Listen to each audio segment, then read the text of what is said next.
entry for Jamie Oliver's search for a food tube star with Uncle Ben's rice. My name's Hannah, and we're going to be cooking Amazonian catfish over a bed of Uncle Ben's rice. I'm a medical student that loves to cook and eat.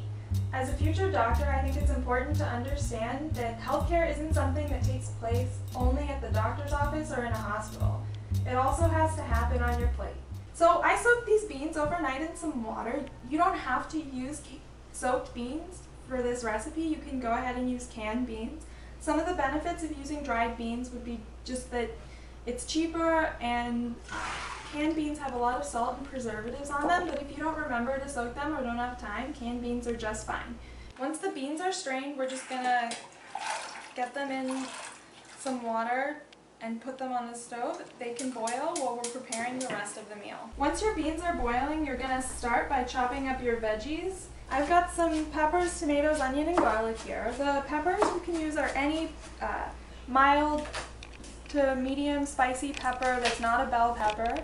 You can pick from whatever you've got available. So we're gonna go ahead and get started with the fish. The first thing we wanna do is marinate it. So I'm gonna cut it up into smaller pieces. The fish is gonna be marinating in lime juice and garlic. I think catfish is a really nice fish. It's super low in mercury. It has all the benefits of eating other fish like omega-3 acids, and it's kind of a hefty fish, so it holds up nicely in the stew. I like to use the juice of 2 limes, and then about 4 cloves of garlic go in the marinade. Once you've got this marinating, you can go ahead and stick it back in the fridge so it's ready when it's time to cook. I'm going to be cooking the fish in this pot. My friend, who was a professor from college and is Brazilian, brought this back for me from the Amazon.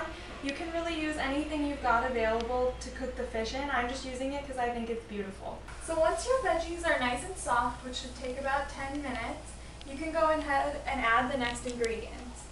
I'm going to add the rest of the garlic, a cup of vegetable broth. You can also use chicken broth or fish broth depending on what you've got. Just 1 cup of the coconut milk, my tomatoes, a nice pinch of salt, and this is where we're going to go ahead and mix in some of the palm oil. I'm just going for about 2 tablespoons. Now once this comes to a boil, we're going to go ahead and add the fish. The stew is boiling and nice and ready for us, so I'm just going to go ahead and slide this in.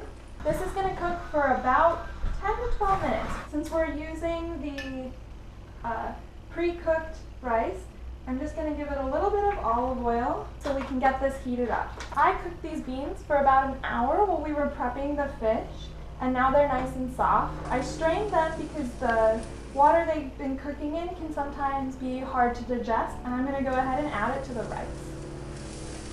You really don't want to overcook your fish. To make sure that it's done, just go ahead and fish out one of the bigger pieces and use a knife, cut into it, and make sure it's not translucent or pink, and you're getting some nice white flakiness. This looks done, so I'm going to go ahead and turn it off so it doesn't overcook. Now your rice and beans are done just as soon as they're nice and soft and the texture you want. I'm not really adding much flavoring to them because they're going to be really used to soak up all this sauce from the fish. I think they're done, so I'm going to turn these off too.